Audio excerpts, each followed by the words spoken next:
Mimi naitwa Azizi Selemani, mkazi wa Julia, jina maarufu la utani Atapita.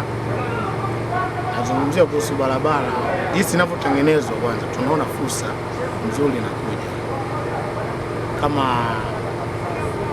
watu wengi waga wanapita sana kwa kutokea Masasi, manake sasa hivi wanakuonea kumeshakuwa karibu. Yaani hapo bado haijaisha, ila pameshakuwa karibu, mpaka kuisha patakuwa zaidi. Kwa hiyo tunaomba Mungu atujalie tuendelee kuishi salama, tuangalie ni wale itakuwaje baada ya kuisha barabara.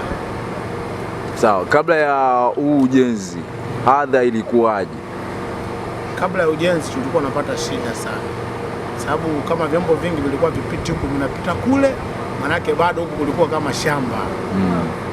Kwa hiyo sasa hivi tunashukuru tumeshaanza kuelimika baada ya ujenzi, dalili kuziona. Mpaka kufikia hapa tunashukuru. Kwa hiyo tunachoomba bado watu waongezeke, waje kuangalia ujenzi wa barabara unavyoenda, na fursa kibao zitajitokeza. Sawa, unamwambia nini sasa Rais wa Jamhuri ya Muungano wa Tanzania? Tunamshukuru Rais wa Muungano kwa fursa alituletea mpaka kufikia hapa sasa hivi.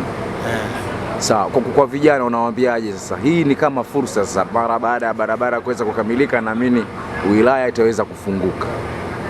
Naamini wilaya itafunguka tena vizuri sana, ajira zitamwagika kwa vijana na bila changamoto yoyote, sababu wageni wengi na wale itakuwa inanoga, sio ni wala ile ya mwanzo. Shukrani sana.